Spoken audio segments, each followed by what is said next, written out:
Assalamualaikum warahmatullahi wabarakatuh. Nama saya Fika Rizky Kamalia dari kelas MPIM 4C2 dengan nomor induk mahasiswa 190302819. Di sini saya ingin menguji validitas dan reliabilitas menggunakan aplikasi SPSS. Sebelumnya, uji validitas ini berguna untuk mengetahui kevalidan atau kesesuaian kuesioner yang digunakan oleh peneliti dalam mengukur dan memperoleh data penelitian dari para responden. Nah, di sini sudah terlampir data-data dari responden. Saya sudah mengubah menjadi angka satuan agar gampang dipindahkan ke SPSS. Lalu kita ke aplikasi SPSS, ke variable view. Di sini saya sudah menulis SI1 sampai dengan total dengan mengubah measure-nya semuanya menjadi nominal. Lalu kita ke data view dan ini sudah berganti.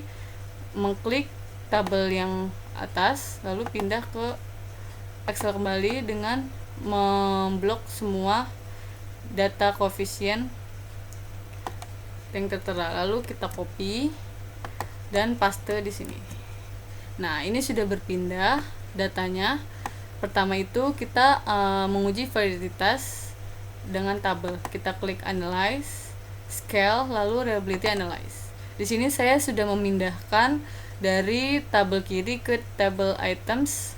Lalu kita statistik, menceklis semua yang ada di deskriptif, continue, modelnya apa, lalu klik OK. Nah, di sini kita fokus pada tabel item total statistik. Di sini kita harus membandingkan nilai yang terdapat pada kolom 3 ini dengan tabel yang tertera. Nah, kita menuju ke tabel. Karena jumlah respondennya itu 30 dan kita menggunakan signifikasinya 5%, jadi untuk menyatakan validannya harus lebih dari 0,361. Lalu kita kembali ke tabelnya.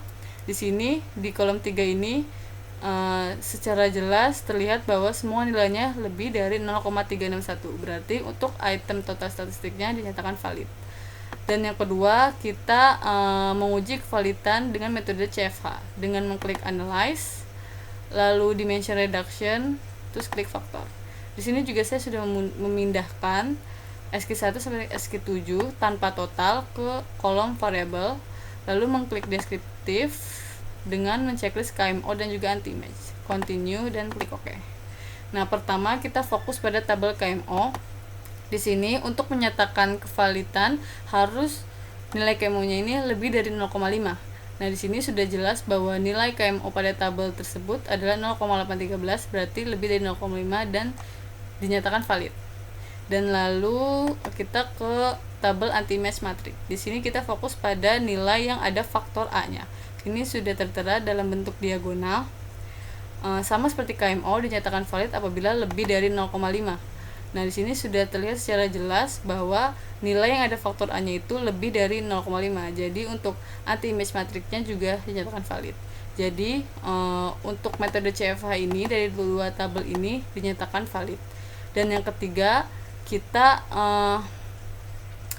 menguji reliabilitas Cronbach alpha dengan mengklik analyze, sama ke scale, lalu ke reliability analyze, sama pindahkan semuanya sampai total ke item, statistiknya juga sama, menceklis deskriptif, modelnya apa, lalu klik OK.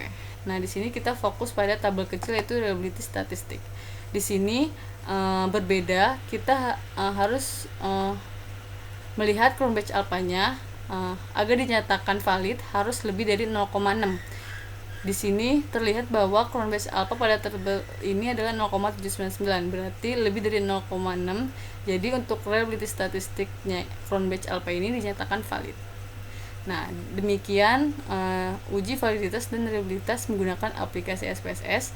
Terima kasih. Wassalamualaikum warahmatullahi wabarakatuh.